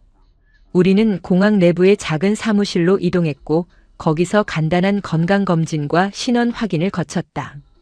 오후 1시쯤 모든 절차가 끝나고 우리는 버스에 올라탔다. 목적지는 경기도 안성에 있는 하나원이었다. 탈북자들이 한국 사회 적응 교육을 받는 곳이라고 했다. 버스가 공항을 빠져나가 고속도로에 진입했다. 창밖 풍경은 계속 변했다. 고층 아파트들, 넓은 도로, 큰 간판들, 깨끗한 거리. 모든 것이 북한과 달랐다. 차들은 질서정연하게 움직였고 신호등은 정확히 작동했다. 사람들은 깨끗한 옷을 입고 있었고 얼굴에는 여유가 보였다. 나는 창에 얼굴을 붙이고 그 모든 것을 눈에 담으려 애썼다. 옆자리에 앉은 여자가 작은 목소리로 말했다. 정말 왔다고. 우리가 정말 한국에 왔다고. 나는 고개를 끄덕이며 미소 지었다. 눈가가 뜨거워졌다. 오후 4시쯤 하나원에 도착했다. 담장으로 둘러싸인 조용한 건물이었고 주변에는 나무들이 심어져 있었다. 우리는 건물 안으로 들어가 오리엔테이션을 받았다. 직원이 설명했다. 앞으로 3개월간 여기서 교육을 받게 될 것이라고. 한국어, 한국 문화, 취업 준비, 심리 상담 등 다양한 프로그램이 있다고 했다. 또한 정착금을 지원받고 주거지를 배정받는 절차도 진행된다고 했다. 나는 그 말을 들으며 실감이 나지 않았다. 3개월 전만 해도 평양의 연구소에서 비밀 실험을 보조하고 있었는데 지금은 한국에서 새 삶을 준비하고 있다니. 저녁 6시 우리는 식당에서 첫 식사를 했다. 메뉴는 된장찌개와 불고기 그리고 여러 가지 반찬이었다. 음식은 맛있었고 양도 충분했다. 하지만 나는 제대로 먹지 못했다.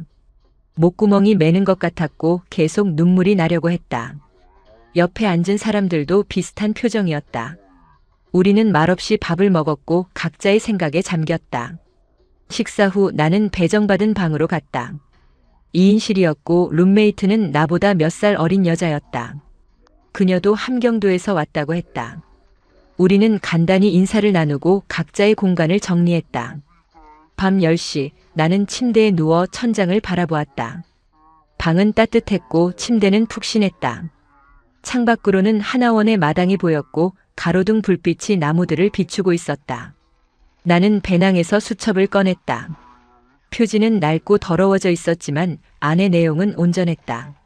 3개월간의 기록이 그대로 남아 있었다. 나는 첫 페이지를 펼쳤다. 연구소에 배치받던 날의 기록이었다. 23살 희망에 가득 찼던 그때의 나. 그리고 지금의 나. 많은 것이 변했다. 나는 더 이상 순진하지 않았고 세상의 어두운 면을 알게 되었다. 하지만 동시에 더 강해졌고 살아남는 법을 배웠다. 마지막 페이지를 펼쳐 나는 오늘 날짜를 적었다. 2017년 4월 13일. 한국 도착. 하나원 입소. 그리고 짧게 한 문장을 더했다.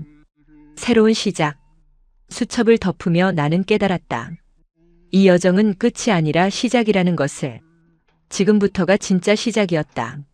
한국에서 새로운 삶을 살아가는 것, 과거의 상처를 치유하는 것, 그리고 내가 목격한 진실을 세상에 알리는 것. 할 일이 많았다. 하지만 나는 두렵지 않았다. 여기까지 왔다면 앞으로도 할 수 있을 것이었다. 나는 수첩을 가슴에 안고 눈을 감았다. 오랜만에 평화로운 잠이 찾아왔다. 하나원에서의 첫 달은 혼란스러웠다. 매일 아침 7시에 기상해서 저녁 9시까지 빽빽한 일정을 소화해야 했다. 한국어 교육, 컴퓨터 기초, 금융 이해, 취업 준비, 심리 상담. 모든 것이 새로웠고 따라가기 버거웠다. 특히 한국어가 어려웠다. 북한에서 쓰던 말과 남한에서 쓰는 말이 많이 달랐다. 단어도 다르고 억양도 달랐다. 나는 매일 밤 방에서 녹음기를 들으며 발음을 연습했다. 룸메이트도 같은 고민을 하고 있었고 우리는 서로 도우며 조금씩 나아지다. 5월 중순 나는 심리 상담을 받기 시작했다. 처음에는 거부감이 있었다. 내 마음속 깊은 곳을 누군가에게 보여준다는 것이 두려웠다. 하지만 상담사는 인내심 있게 기다려줬고 나는 조금씩 마음을 열었다. 연구소에서 본 것들, 지하 5층의 그 얼굴, 최영수와 리명의 탈출 과정의 공포.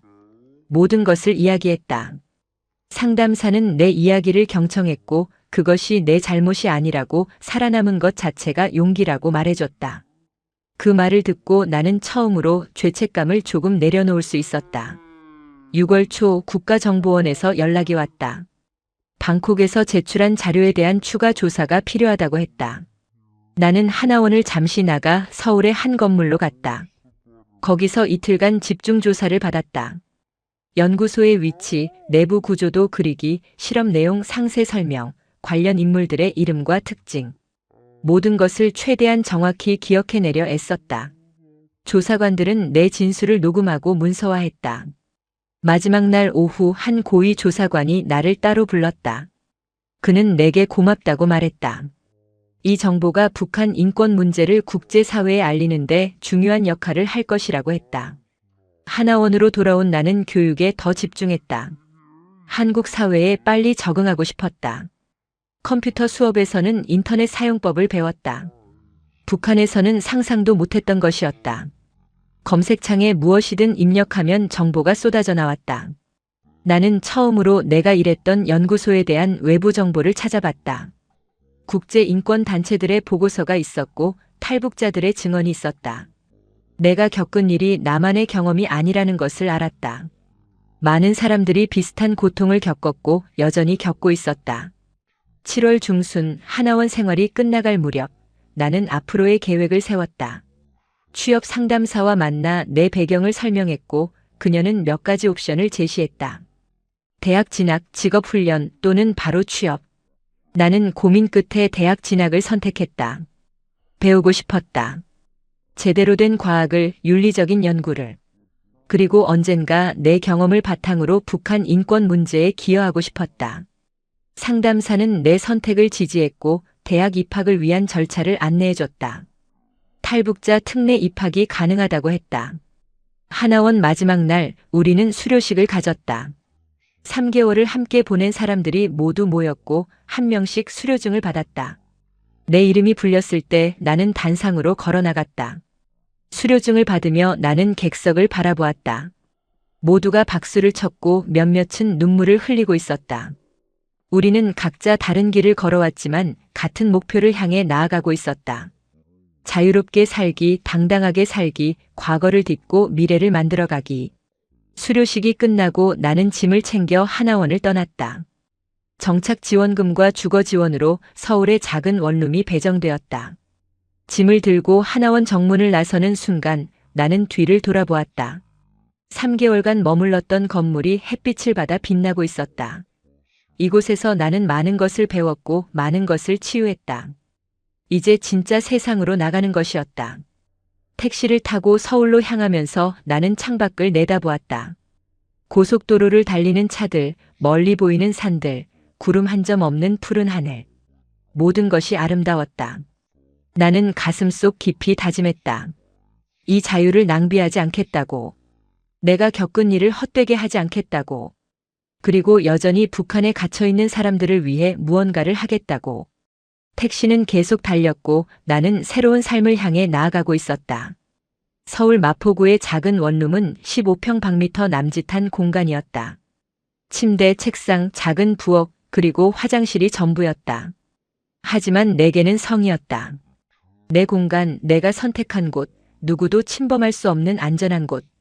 첫날 밤 나는 빈 방 한가운데 앉아 한참을 그대로 있었다. 고요했다. 아무도 감시하지 않았고 아무도 명령하지 않았다.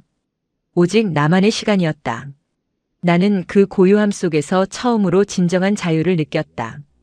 밤 11시쯤 나는 창문을 열었다. 서울의 밤 공기가 들어왔고 멀리서 차 소리가 들렸다. 나는 깊은 숨을 쉬었다. 8월 말 나는 대학 입학 준비를 시작했다. 생물학과에 지원하기로 했다. 과학을 제대로 배우고 싶었고 언젠가 연구 윤리에 대해 공부하고 싶었다. 탈북자 특례 전형으로 지원했고 9월 초에 면접을 봤다. 면접관들은 내 배경에 관심을 보였고 왜 생물학을 공부하고 싶은지 물었다. 나는 조심스럽게 대답했다. 과학이 사람을 위해 쓰여야 한다고 믿는다고. 면접 후 2주일을 기다렸고 합격 통지를 받았다. 나는 그 편지를 받아들고 한참을 울었다. 26살 새로운 학생이 되는 것이었다. 10월 대학 생활이 시작되었다. 처음에는 모든 것이 낯설었다. 캠퍼스는 넓었고 학생들은 자유로웠다. 그들은 웃고 떠들며 다녔고 아무 걱정 없이 미래를 꿈꿨다. 나는 그들 사이에서 이방인처럼 느껴졌다. 나이도 다른 학생들보다 많았고 경험도 너무 달랐다. 하지만 나는 포기하지 않았다. 수업에 집중했고 과제를 열심히 했다. 교수들은 내 열정을 알아봤고 몇몇은 따로 격려해주기도 했다. 12월쯤 되자 나는 조금씩 적응하기 시작했다. 스터디 그룹에도 들어갔고 학생회 활동에도 참여했다. 이듬해 2월 겨울 방학 동안 나는 아르바이트를 시작했다. 편의점 야간 근무였다. 밤 11시부터 아침 7시까지 일했고 월급은 100만 원 정도였다. 힘들었지만 내 돈을 버는 것은 특별한 의미가 있었다. 처음으로 내 노동의 대가를 받는 것이었다. 북한에서는 배급을 받았고 탈출 과정에서는 도움을 받았다. 하지만 이제는 내가 일하고 내가 번 돈으로 살아가는 것이었다. 3월에 첫 월급을 받았을 때 나는 슈퍼에 가서 작은 케이크를 샀다. 그리고 원룸에서 혼자 촛불을 켜고 축하했다. 27번째 생일이었다. 5월 나는 국제인권단체로부터 연락을 받았다. 북한 인권 실태를 조사하는 유엔 기구에서 증언을 요청한다는 내용이었다. 나는 고민했다. 내 이야기를 공개한다는 것은 위험을 감수하는 일이었다. 북한은 여전히 나를 찾고 있을 것이고 내 가족에게도 피해가 갈 수 있었다. 하지만 동시에 이것이 내가 할 수 있는 일이라는 것도 알았다. 일주일간 고민한 끝에 나는 결정했다. 증언하기로. 6월 초 나는 서울의 한 회의실에서 유엔 조사관들 앞에서 내 경험을 증언했다. 연구소에서 본 것들, 인권 유린, 비인도적 실험. 모든 것을 가능한 한 객관적으로 설명했다. 증언 후 나는 한동안 악몽에 시달렸다. 지하 5층에 그 얼굴이 다시 꿈에 나타났고 밤마다 식은땀을 흘리며 깼다. 심리 상담을 다시 받기 시작했고 상담사는 내가 외상 후 스트레스 장애를 겪고 있다고 했다. 하지만 시간이 지나면서 조금씩 나아졌다. 7월쯤 되자 악몽의 빈도가 줄었고 낮에는 평범한 대학생으로 지낼 수 있었다. 학기 말 시험을 잘 치렀고 성적도 좋게 나왔다. 방학이 시작되고 나는 처음으로 여유를 느꼈다. 친구들과 카페에 가기도 했고 영화를 보기도 했다. 평범한 일상이 얼마나 소중한지 알았다. 7월 말 나는 원룸 책상에 앉아 일기를 썼다. 한국에 온 지 1년 3개월이 지났다. 많은 것이 변했다. 나는 이제 대학생이었고 아르바이트로 생활비를 벌었고 친구들이 있었다. 여전히 과거의 상처는 남아 있었지만 조금씩 치유되고 있었다. 나는 일기장을 덮고 창밖을 내다보았다. 서울의 여름밤은 무더웠지만 별이 보였다. 1년 전 태국에서 본 별들과 같은 별들이었다. 나는 미소 지었다. 살아있다는 것, 자유롭다는 것, 그리고 미래가 있다는 것. 이 모든 것에 감사했다. 내일은 또 새로운 하루가 올 것이고 나는 계속 나아갈 것이었다. 지금은 2025년 나는 33살이 되었다. 대학을 졸업한 지 3년이 지났고 현재 국제인권단체에서 일하고 있다. 북한 인권 문제를 조사하고 기록하는 것이 내 일이다. 쉬운 일은 아니다. 매일 고통스러운 증언을 듣고 끔찍한 자료를 검토해야 한다. 하지만 의미 있는 일이다. 내가 겪은 일이 헛되지 않았다는 것을 매일 확인한다. 서울 강남의 사무실에서 나는 컴퓨터 앞에 앉아 보고서를 작성한다. 내 책상 옆에는 작은 액자가 있다. 압록강을 건너던 그날 밤의 기억을 담은 그림이다. 내가 직접 그린 것은 아니지만 그날의 감정을 담고 있다. 지난 8년간 나는 여러 번 국제 무대에서 증언했다. 유엔 인권이사회, 국제인권 심포지엄, 각국 의회. 처음에는 떨렸지만 이제는 담담히 이야기할 수 있다. 내 이야기뿐 아니라 수백 명의 탈북자들이 경험한 이야기를 전한다. 우리의 목소리가 모여 변화를 만들고 있다고 믿는다. 작년에는 책도 출간했다.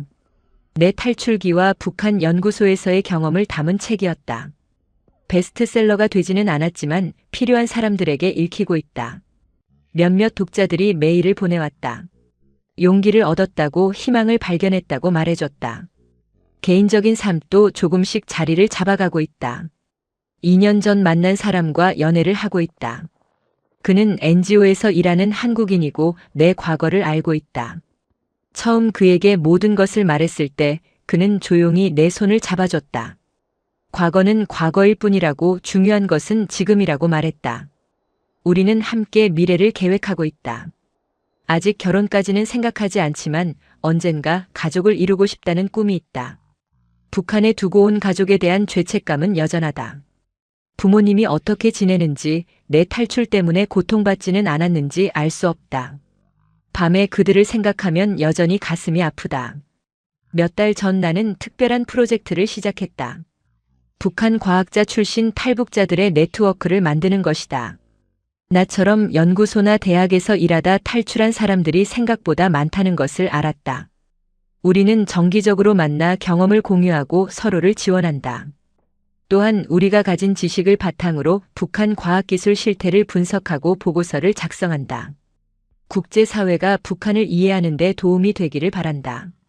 지난달 첫 모임을 가졌는데 15명이 모였다. 모두가 각자의 상처를 안고 있었지만 함께 모여 있을 때는 위안을 느꼈다. 오늘 오후 3시 나는 서울 시내의 한 컨퍼런스홀에서 강연을 한다. 주제는 북한 인권과 과학윤리다. 청중은 대학생과 시민단체 활동가들이다. 나는 발표 자료를 마지막으로 점검하며 생각한다. 8년 전 압록강을 건널 때 내가 이런 날을 맞이할 수 있을 거라고 상상이나 했을까? 당시에는 그저 살아남는 것만이 목표였다. 하지만 지금은 다르다. 살아남았을 뿐 아니라 의미 있는 삶을 살고 있다. 무대에 오를 시간이 다가온다. 나는 깊은 숨을 들이마시고 일어선다. 청중 앞에 서서 마이크를 잡는다. 조명이 눈부시지만 나는 침착하다. 강연을 시작한다. 내 이야기를 들려준다. 평양의 연구소에서 시작해서 지금 이 자리까지.